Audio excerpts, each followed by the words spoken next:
Gunsmoke, transcribed earlier today from CBS.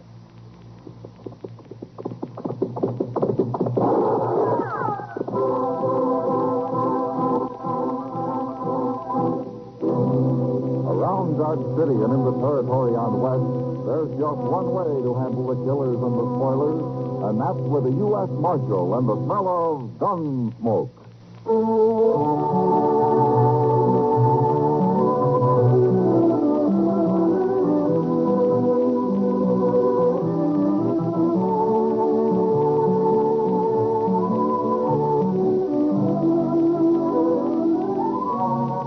Gunsmoke, starring William Conrad, the transcribed story of the violence that moved west with young America.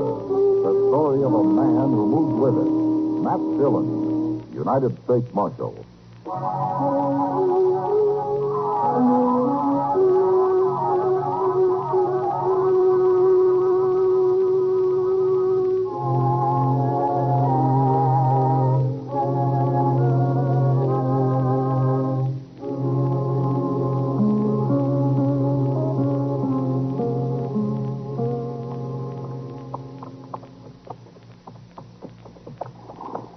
Look up ahead there, Mr. Dillon. Somebody's gone and left his wagon right out on the prairie.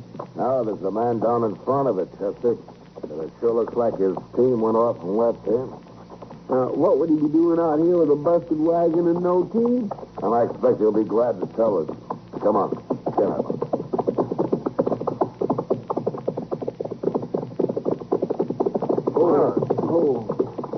What?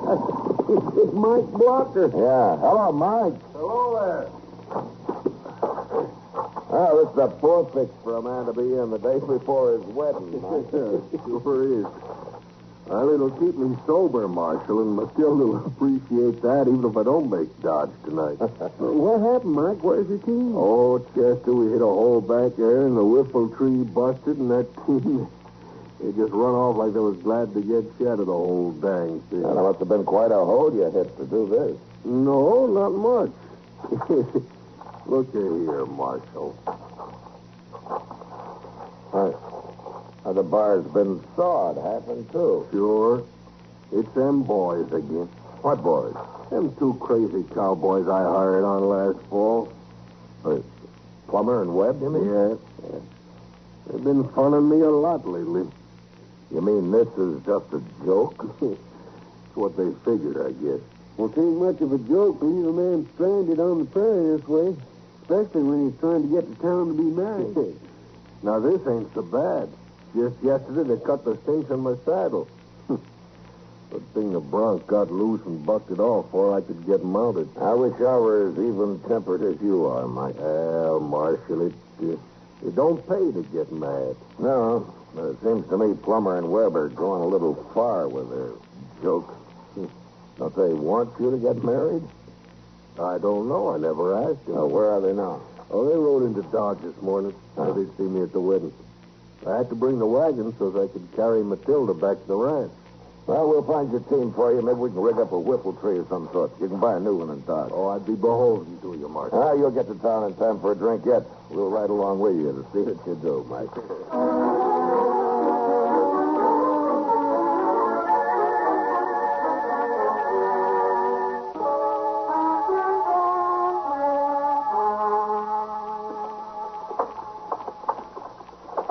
You want a beer, Chester? Oh, no, sir. If you don't mind, Mr. Dillon, I think I'll go on down to the depot. The Santa Fe's about due, and I like to watch it come in. Oh, yeah. Well, I'll leave you here then. Sure do thank you, though, all the same. Well, I didn't say that I was buying. You'd have had to. I'm broke. Man has to be mighty careful of what he says around you. I'll see you later. Okay, sir.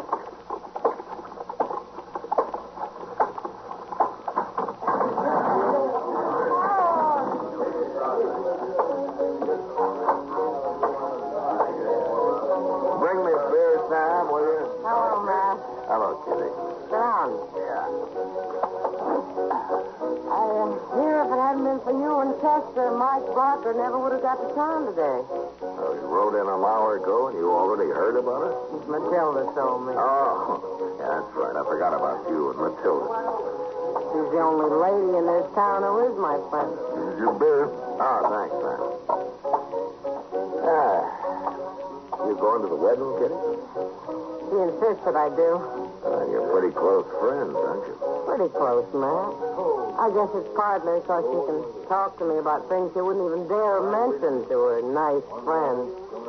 Now, they're no better than you are, Kitty. Maybe not. But there are more of them in the long run. That makes a difference. What do you want to know about Matilda and me? Well, I've been wondering if there's any reason why either of those cowboys who work for Mike Blocker wouldn't want that wedding to come off tomorrow. Plummer and Webb? Yeah, that's right. You must have some reason for wondering about it, Matt. Well, man's friends always treat him a little rough before he gets married, but these boys have carried it pretty far. It's jealousy, Matt. No? Which one? Plummer. He and Matilda used to see each other once in a while. Till she met Mike and fell in love with him. Yeah. Has Plummer threatened her? Or Mike? He's afraid of Mike in spite of his gentle temper. Yeah, he should be. But he told Matilda he'd make as much trouble as he could. What kind of trouble? Anything that'll embarrass her, I guess.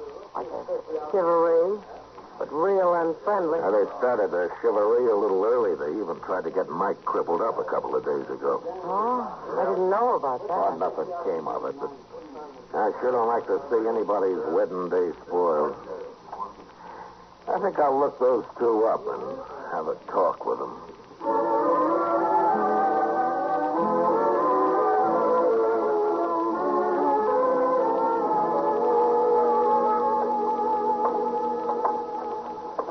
I swear I've been in every saloon in Dodge, Mr. Dillon. Maybe they ain't in town after all. Well, we'll try the hotel, Chester. Why don't you just throw them in jail till the wedding's over? I'd like to. Now, wait a minute. There they are. Yeah. It's him, all right. I saw Mike over at the Longhorn taking on a few. Well, even marrying a good woman makes a man nervous, Chester. Oh, it sure does. Why, just the thought of it, and I want to go live with the Comanche. Well, you can't let other men do all the marrying. Why not? I don't know, Chester, but it's what they say.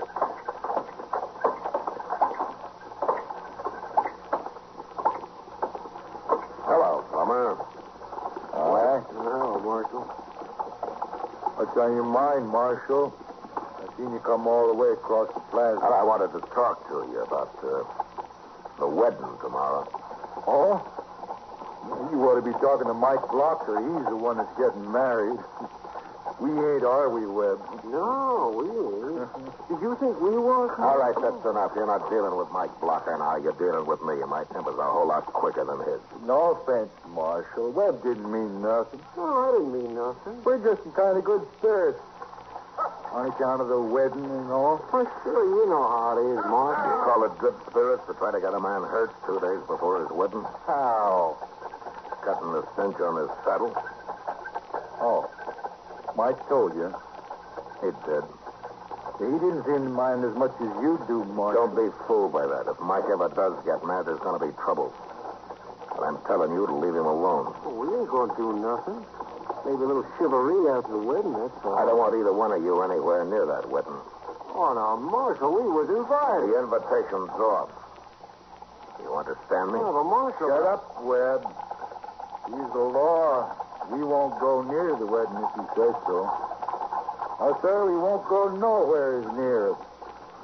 That satisfy you, Marshal?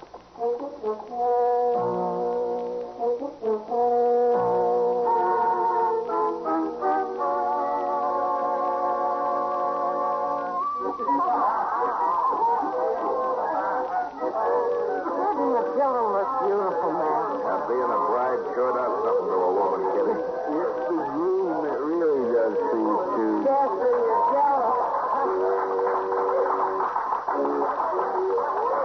If you'll excuse me now, I promised her I'd rush to her room and help her get packed. You should see all the lovely new clothes she has. She's been saving for years. Yeah, I know. Mike told me. He's real proud. You're going to wait around to see him off, aren't you? Yeah, we'll be here. I couldn't get Chester away from that free liquor anyway. This liquor may be free, but it ain't too stout. I'm on my third glass, and I don't feel a thing.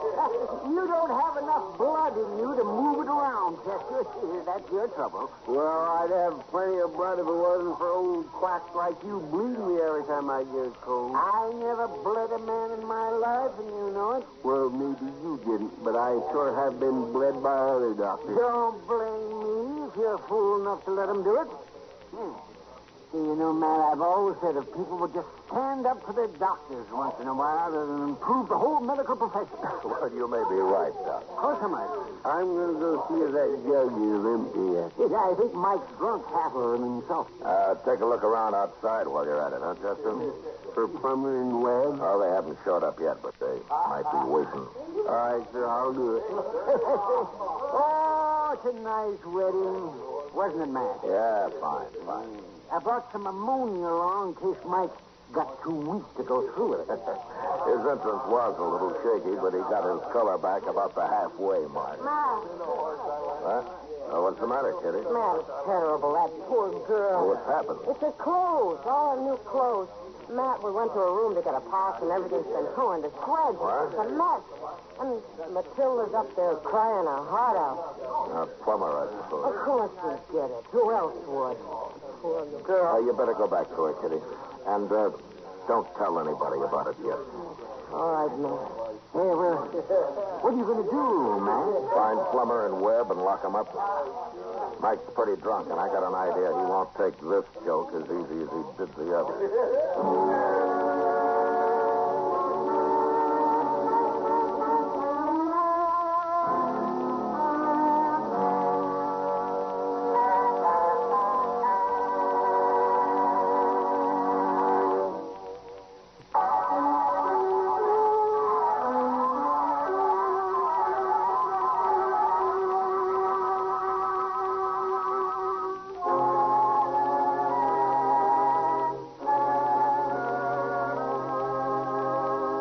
I found Chester outside, but there was no sign of Plummer and Webb. We figured they must have sneaked into Matilda's room during the wedding ceremony, and while she stood downstairs happily becoming Mike's bride, they were up there ripping her trousseau to pieces. Still, I was less worried about her than about Mike. It was one thing to plague him, but to practice this cruelty on Matilda might well be the last straw. Chester and I went from saloon to saloon, but Plummer and Webb seemed to have disappeared. They must have left town, Mr. Dillon. Yeah, the Oasis over there is the only place we haven't been into yet. Might as well have a look. It's making pretty bold calling this place the Oasis. Oh, why? It's the poorest saloon in town. A thirsty jackass wouldn't have stopped here to sniff a rain barrel. Yeah, not if he knew his way around, he wouldn't. Look at there. Even the door's busted off. Yeah, it sure is.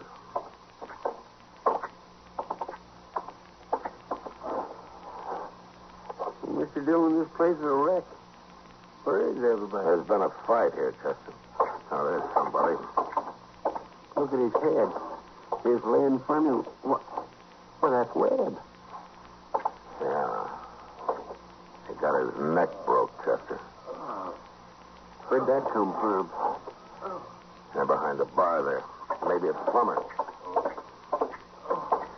No, that's not Plummer. Hey, get the beer off the bar and throw it on him, Chester. Yes.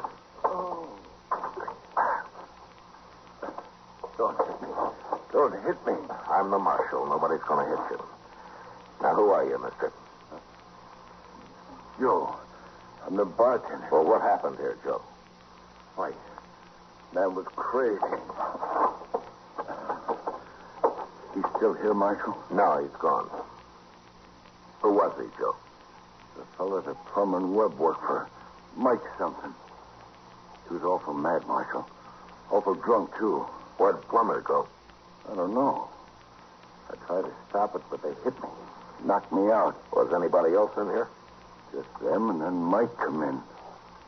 Joe Webb's lying on the other side of the bar. He's dead. Dead? Yeah. Do you see who killed him? He pulled a knife on Mike. He was going to use it, too. Somebody killed him, huh? Was it Mike?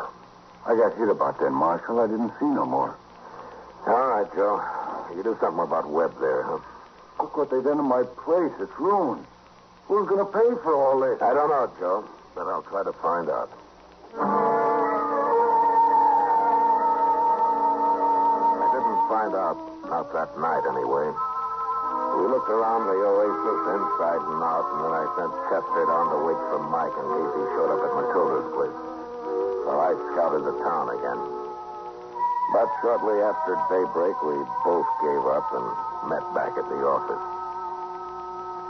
Miss Kitty was down here, Mr. Dillon. She stayed with Matilda all night. Oh, good. How's Matilda taking it? Well, I don't think she cares about her clothes anymore. She's so worried about Mike. You didn't tell her about Webb being killed, did you? Oh, my goodness, no, sir. I wouldn't do that. She'll find out soon enough, poor thing. What's Mike? Yeah, it's Mike. I've come to turn myself in, Marshal.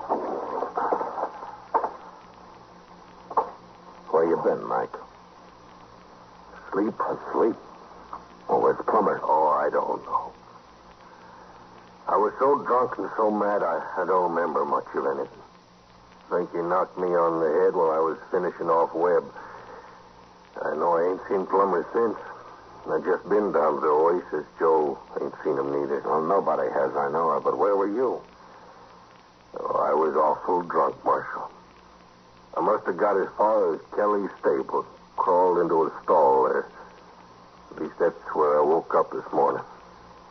Well, I'm going to have to lock you up, Mike. Yeah, that's why I come. Marshal, that was a bad thing they done to Matilda. Yeah, it was. But you shouldn't have killed anybody for it. Well, maybe. Lock him up, Chester. Yes, sir. I'll bring back some coffee.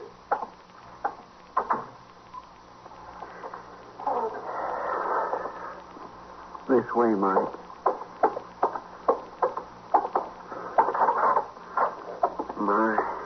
I sure am sorry to have to lock up a man like you, Mike.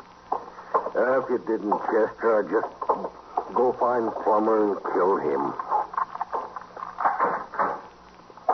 There you are. Yeah. Mr. Dillon will be back directly. Then you can have some coffee. I don't want nothing.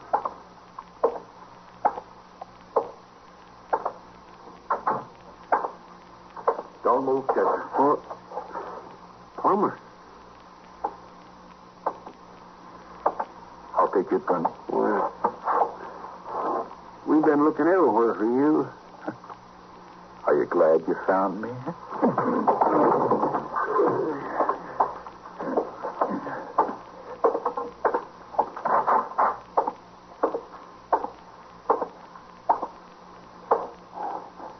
Morning, Mike.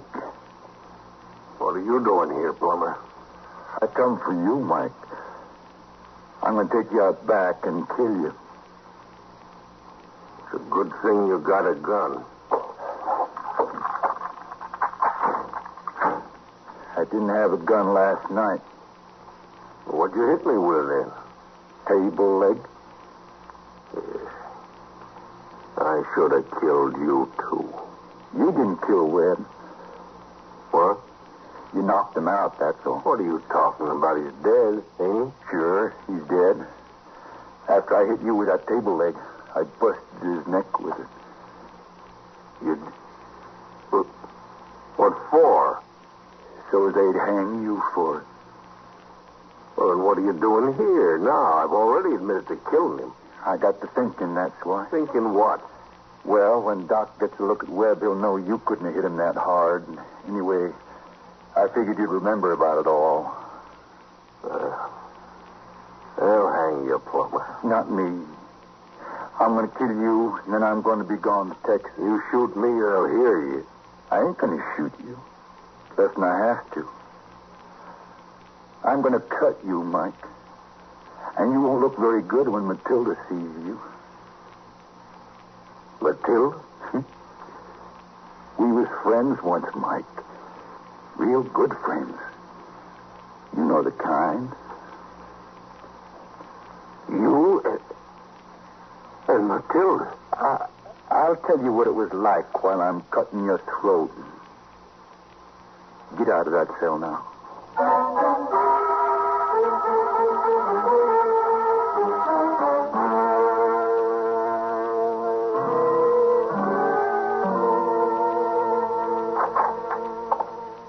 Chester, I got Chester. You all right? It was Plummer, Mr. Dillon. He hit me. I'm okay now. Come on, then. Come on.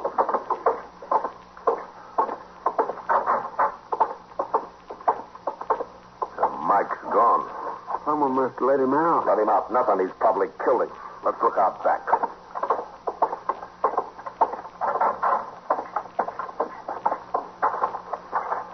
Look, Mr. Dillon. Yeah. It's Plummer. He's been beat to death. He sure has. His gun's missing, but he got that knife into Mike first. He's leaving an easy trail to follow. Come on. He headed for the alley. I wonder you didn't run into him out on the street. If he got that far. All right, stay back, Chester. I'll go around the corner first. Yes, sir.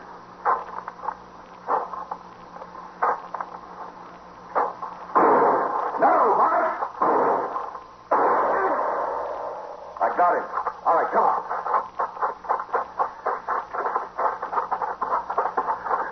Mike, what did you shoot for? I didn't know it was you, Marshal. Thought maybe Plummer had come to. Now, Plummer's dead. You're not in very good shape yourself. He cut me a little before I got to him. Ain't bad. But I might have killed you. Thank you for not trying, Marshal. Well, we better get you up to Doc. He'll dig that bullet out of your arm. Sure. By the way, Mike, I saw Doc a few minutes ago. He'd been down looking at Webb. What did you hit him with? Oh, Plummer killed him. Told me so. He had a table leg, Marshal. Doc figured something like that. You've been listening to the OTR Gold Network. Find more classic radio at otrgold.com.